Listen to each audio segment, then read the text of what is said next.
Hello दोस्तों, फिर से हम लोग आ गए हैं आपके लिए टाइप्स ऑफ क्वेश्चन सीरीज के यहाँ पे। तो आप सभी का स्वागत है फिर से बंसी स्टडी में। तो हम लोग आज स्टार्ट करते हैं अपना टाइप्स ऑफ सीरीज बिना कोई बकवास के साथ।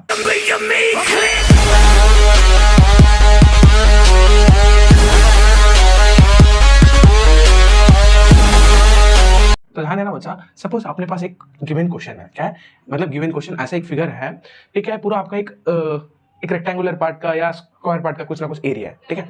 तो उसके अंदर आपका छोटा सा एरिया है ना, EGHF, ये क्या है आपका, उसके अंदर गार्डन है, ठीक है। और यहाँ पे जो ये एरोस मैंने बनाया ना ऐसे, ये चलने के लिए फुटपाथ है। तो भैया ये गार्डन ही मान लो, ठीक है। तो ये पूरा एरिया है उसका, उसके अंदर छोटा सा गार्डन है। इतना समझ में आया?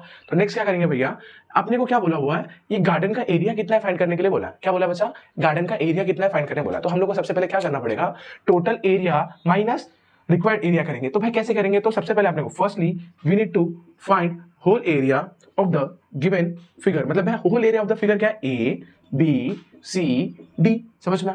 नेक्स्ट भैया होल एरिया कितना रहेगा भैया, इतना पूरा फाइंड करेंगे। देन भैया क्या करेंगे, जितना एरिया है उसमें से जितना चाहिए वो सबट्रैक्ट कर देंगे। समझ में? तो भैया यहाँ पे मैंने वही किया। देन क्या करना आपने को, subtract whole area. Whole area क्या है भैया अपना, ABCD सबट्रैक्टेड बाय EGHF। तो भाई EGHF समझ में आया? तो ये हम लोग सबट्रैक्ट करेंगे तो आपका आंसर आ जाएगा। तो मैं सिमिलरली फोर्थ क्वेश्चन पे मैं जाऊंगा। तो क्या हो जाएगा भैया, गिवन आपने को है एक सर्कल। क्या है गिवन? एक सर्कल है, having some houses inside it in the circle. भैया अभी देखो यहाँ पे इस पैटर्न में क्या था, आपका गार्डन था एक रेक्टेंगुलर शीट और स्क्वायर शीट में। तो यहाँ पे क्या आपका स्क्वायर के अंदर बच्चा आपका हाउसेस है, दो प्रकार के हाउसेस है। मतलब कि एक छोटा हाउस, बड़ा हाउस, कुछ भी मान लो हाउसेस है। तो हम लोग को फाइंड करने के लिए बोला है, ये जो रिमेनिंग रीजन है ना वो ग्रासों से भरा हुआ है। मतलब कि ग्रास मतलब कि घासों से भरा हुआ है, ठीक है। तो भाई ये रिमेनिंग पोर्शन कितना बचा हुआ है, ये जो हाउस ऑक्युपाई करने के बाद, तो ये बता रहा है। तो हमें यहाँ पे देखें तो to find the area of remaining part हम लोग को बोला है, क्वेश्चन ऐसा पूछा हुआ है। तो एरिया ऑफ अ सर्कल क्या होता है,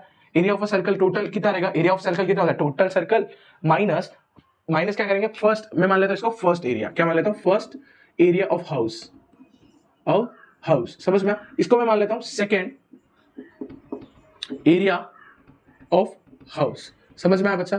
तो देखो आपने को क्या करना है, टोटल सर्कल में से आपने को क्या फाइंड करना है, दो हाउसेस ने कितना ऑक्युपाई किया है, तो रिमेनिंग पोर्शन फाइंड करना है ना। तो जितना अपना एरिया ऑफ अ सर्कल है उसमें से दोनों हाउसेस को रिडक्शन करेंगे तो अपने का रिमेनिंग पोर्शन आ जाएगा। ऐसे टाइप ऑफ क्वेश्चन हम लोग को करेंगे। आगे के कंसेप्ट पे बढ़ते बच्चा लोग, तो ध्यान से देखना। तो हम लोग को सबसे पहले चैप्टर के एक्सरसाइज करने से पहले ये क्वेश्चन इंपॉर्टेंट है।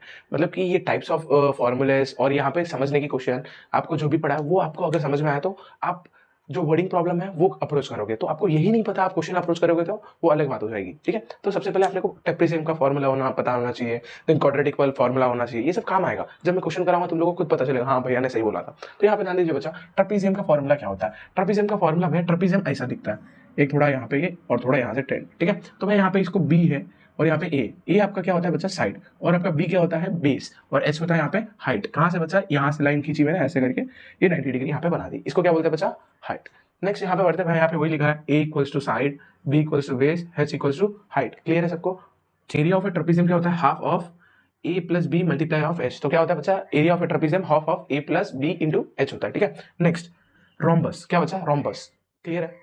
रोम्बस क्या होता है बच्चा, यहाँ पे देखो ऐसा कुछ दिखता है। तो मैं रोम्बस ना स्क्वायर के तरह दिखता है, बट वो थोड़ा सा पिंड रहता है, मतलब काइट की तरह ऐसा उसको कर देता है, थोड़ा पिंड ऐसा घुमा दिया और उसको घुमा के देखो तो स्क्वायर की तरह रहता है। तो भाई इसका हर एक डिग्री यहाँ पे 90 होता है, बट अलग अलग शेप के हिसाब से यहाँ पे चेंजेस आया, जैसे कि यहाँ पे चेंज है, यहाँ पे चेंज है, ठीक है। तो भैया रोम्बस के D1 डायगोनल होता है और D2 डायगोनल होता है। समझ में? तो D1 डायगोनल 1 हुआ, ये आपका डायगोनल 1 हुआ, ये आपका डायगोनल 2 हुआ, ठीक है। तो एरिया ऑफ रोम्बस क्या होता है बच्चा, half of diagonal 1 multiply by diagonal 2। तो रोम्बस का फॉर्मूला होता है area of rhombus is equal to half of multiply by diagonal 1 multiply by diagonal 2।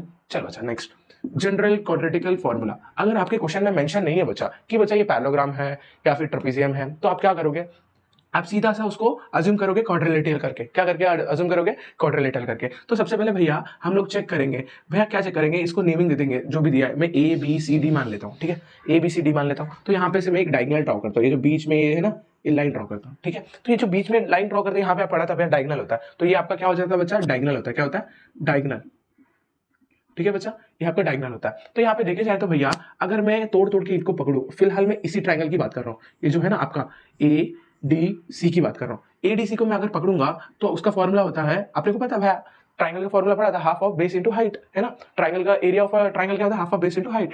तो भैया यहाँ पे B है, जो बेस है आपका डायगोनल है, तो AC का लेंथ है। तो भाई मैं बेस को AC लिख सकता हूँ, ऐसे भी लिख सकता हूँ ना, उसकी मदद से फॉर्मूला आना, डोंट वरी। उसके बाद नेक्स्ट मैं ऐसे अज्यूम कर रहा हूँ ABC एक ट्रायंगल पकड़ूंगा, तो ABC ट्रायंगल पकड़ूंगा तो सेम फॉर्मूला रहेगा भैया, half of base into height. तो बट भैया यहाँ पे हाइट कैसा है, इसका h1 हाइट रहेगा, इसका h2 हाइट रहेगा, दोनों हाइट सिमिलर नहीं रहेगा, ठीक है। तो यहाँ पे देखो इन दोनों को जब मैं मर्ज करूंगा, इक्वेशन 1 इसको इक्वेशन 1 कर दूंगा, इसको मैं इक्वेशन 2 कर दूंगा। जब दोनों को मैं मर्ज करूंगा, half of base into h1 plus half of base into h2, तो इन दोनों में से मेरे को one by two कॉमन आ रहा है, बेस भी कॉमन आ रहा है, ठीक है। बट भैया बेस आपने एक बात बोला, यहाँ पे लिखा है देखो, base equals to diagonal, base equals to AC, तो डायगोनल, तो भैया मैं इसको D ना लिख दूं, B की जगह पे मैं क्या लिख रहा हूँ, D लिख दे रहा हूँ, क्योंकि वो डायगोनल है ना बच्चा, दोनों के बीच में कॉमन रीजन है, तो यहाँ पे मैं D लिख दूंगा। तो यहाँ पे D हो गया, तो यहाँ पे मैं क्या लिख सकता, कॉमन लूंगा 1/2 D और 1/2 D कॉमन लूंगा। जब 1/2 D कॉमन ले लूंगा, ब्रैकेट के अंदर आपका क्या बचेगा, H1 H2 बचेगा बस। तो यहाँ पे इसका फॉर्मूला हो जाएगा, जनरल क्वाड्रेटिकल फॉर्मूला ये बन जाएगा आपका, half of D multiply by H1 plus H2। तो दोस्तों हम लोग आगे बढ़ते हैं, तो यहाँ पे देखिए सॉलिड शेप्स, क्या बचा, सॉलिड शेप्स। तो सॉलिड शेप्स क्या होते हैं बच्चा, 3D शेप्स जो होते हैं ना, उसको क्या बोलते हैं, सॉलिड शेप्स। जो भी 3D फिगर जैसे टाइप होते हैं ना, उसी को क्या बोलते हैं बच्चा, अपना सॉलिड शेप्स। तो मैं यहाँ पे सॉलिड शेप के अंदर 3 कैटेगरी आती है, एक क्यूब आता है, एक क्यूबॉइड आता है और एक सिलेंडर आता है। समझ में आया बच्चा, एक क्यूब आता है, एक क्यूबॉइड आता है और एक सिलेंडर आता है, ठीक है। तो भैया सबसे पहले बात करते हैं क्यूब के बारे में, जानकारी आपको पता होना चाहिए क्या होता है क्यूब। तो भैया क्यूब के अंदर ना बच्चा देखो, फ्रंट एंड बैक फेसेस होता है। क्या होता है क्यूब के अंदर, फ्रंट एंड बैक फेसेस होता है।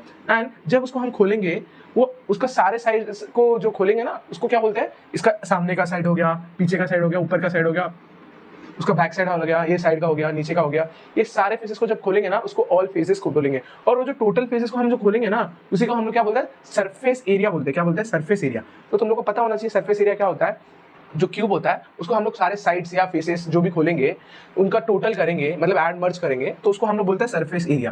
तो क्लियर है बच्चा, सरफेस एरिया क्या होता है, तो हम लोग पढ़ेंगे। तो भैया हम लोग को याद रखना है, तो 3D शेप्स के जो भी होते हैं वो सॉलिड शेप्स होते हैं, और भैया सॉलिड शेप्स जो भी होते हैं वो क्या होते हैं, सरफेस एरिया होते हैं, ठीक है। चल बच्चा next, lateral surface, very very important, पंखा बंद कर, लैटरल सरफेस, सबसे बड़ा मिस्टेक बंद कर।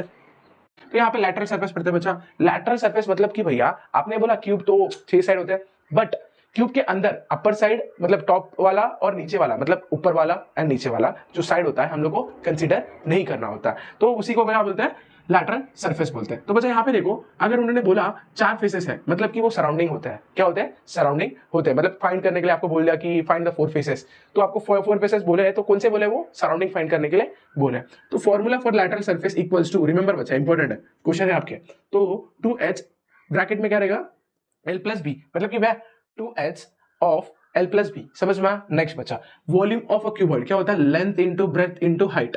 क्यों भैया, length into breadth into height. समझ में आया, क्यूबॉइड का वॉल्यूम क्या होता है, length into breadth into height. Next बच्चा हम लोग पढ़ेंगे यहाँ पे क्यूब क्या होता है, क्यूब का सरफेस एरिया, क्यूब का सरफेस एरिया क्या होता है, 6s स्क्वायर। क्या होता है बच्चा, 6s स्क्वायर। क्यूब का लेंथ क्या होता है, सरफेस एरिया क्या होता है आपका, 6s स्क्वायर होता है। देन बच्चा lateral surface of a cube क्या होता है बच्चा, 4s स्क्वायर होता है। क्या होता है, 4s स्क्वायर होता है। Then volume of a cube क्या होता है बच्चा, volume of a cube is s cube. क्या होता है, s क्यूब। नेक्स्ट बच्चा अपन जाएंगे क्यूबॉइड। क्यूबॉइड आपका क्या होता है, surface area equals to 2 times of, देखो क्यूबॉइड का सरफेस एरिया कितना होता है, 2 times of LB plus LH plus BH। मतलब देखो ये आपका लेंथ होता है, ये आपका ब्रेथ होता है, ये आपका हाइट होता है। तो भाई ये लेंथ हो गया, ये ब्रेथ हो गया, ये हाइट हो गया। तो भैया एक बार तीनों को मल्टीप्लाई करना, एक बार LB मल्टीप्लाई करना, LH मल्टीप्लाई करना और HB मल्टीप्लाई करना, ये क्या मतलब है, 2 बार होगा। समझ में, इस तरफ भी और उस तरफ भी। नेक्स्ट बच्चा टोटल सरफेस का निकालेंगे, ये सब फॉर्मूला याद रखना बच्चा। टोटल सरफेस एरिया क्या हो जाएगा आपका क्यूबॉइड का, 2 times of LB plus LH plus BH। मतलब कि भैया सरफेस एरिया ऑफ क्यूबॉइड और टोटल सरफेस ऑफ क्यूबॉइड दोनों सेम फॉर्मूला, ठीक है। नेक्स्ट अपन पढ़ेंगे बच्चा सिलेंडर। सिलेंडर का डायग्राम बनाता हूं, देखना। सिलेंडर आपका ये ऐसा दिखता है, ठीक है भाई। ये आपकी क्या होती है, टोटल यहां से लेके यहां तक आपकी H लेवल की हाइट होती है। क्या होती है भैया, हाइट होती है, ठीक है। तो आपका H लेवल की हाइट होती है भैया। तो यहाँ पे देखो आपका सरफेस एरिया, यहाँ पे सिलेंडर का क्या होता है, 2 पाई RH होता है, 2 पाई RH plus pi R square होता है, 2 पाई RH और पाई और स्क्वायर होता है भैया। इसी को हम लोग भैया इनमें से मैं 2 पाई दो में से कॉमन ले लूं और एक और कॉमन ले लूं, तो क्या बचेगा, H प्लस R बचेगा। तो 2 पाई R H प्लस R बचेगा, है ना बच्चा। नेक्स्ट यहाँ पे देखना lateral surface area. Lateral surface area मतलब 2 पाई RH होता है। Lateral surface area of cuboid अगर सिलेंडर पूछ लिया आपको तो 2 पाई RH बोलना। Next volume of a cylinder हमेशा याद रखना बच्चा, पाई स्क्वायर H होता है, पाई स्क्वायर H।